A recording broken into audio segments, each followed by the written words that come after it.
I wrote the book of 10 Little Niggers because it was so enormously difficult to do that the idea fascinated me. And it is a very difficult technical accomplishment.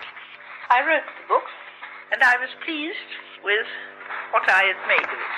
It was clear, straightforward, quite baffling, yet had a perfectly sound and reasonable explanation. In fact, it had to have an epilogue in order to explain it. It was very warmly applauded, but the person who was really pleased with it was myself, because I knew far better than any critic could do how difficult it had been. Some books could be slapped together and go along all right, but a book like 10 Little Niggers has to have every word, action and thought so fitted in that the whole will appear plausible and yet at the same time will fill the necessary technical requirements. But I then went one step farther. I thought to myself it would be very exciting to see if one could make it into a play.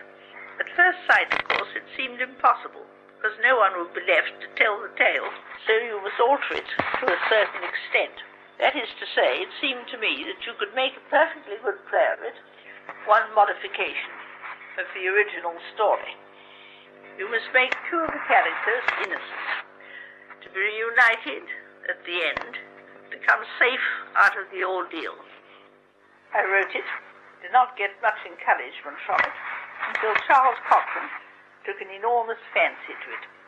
He was most keen about it, but unfortunately he could not persuade his backers, or whoever was concerned, to go in with him. They said it would never do. It was quite unproducible and unplayable. People would only laugh at it. There would be no tension. He said firmly that he disagreed with them. He told me that I disagreed with them, but there it was. I hope you'll have better luck sometime, he said, because I'd like to see that play off. In due course, I got my chance.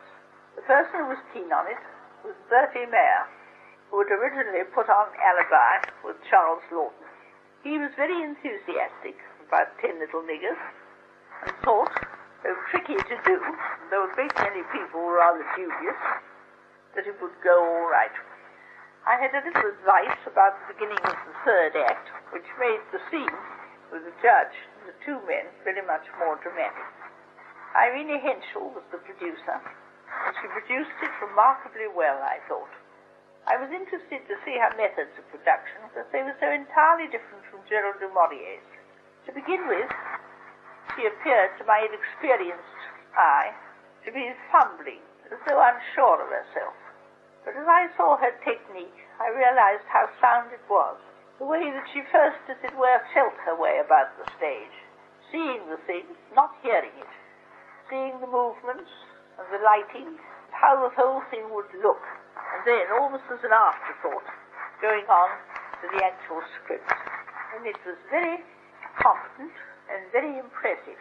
Tension built up well, and her lighting with 3 baby spots of one scene of tension, when they are all sitting with their last candles burning, is brought out wonderfully by that particular lighting. If the play is well acted, you can fairly see the tension growing up, the fear and the distrust that rises between one person after another, and the deaths are so contrived that never when I have seen the play has there been any suggestion of laughter or of the whole thing being too ridiculously thrillerish. I don't say it is the play or book I like best, or even that I think is my best, but I do think in some ways it is a better piece of craftsmanship of anything else that I have written. I suppose really it was 10 Little Niggers that set me on the path of being a playwright as well as a writer of books. Alibi, of course, had not been anything to do with me. It had merely been an adaptation. But 10 Little Niggers was. It was as much mine as the book was mine. And I think it was then that it occurred to me that in future nobody was going to adapt my books. Only I myself would choose any books I wanted to adapt and adapt them in my way, really simplifying them.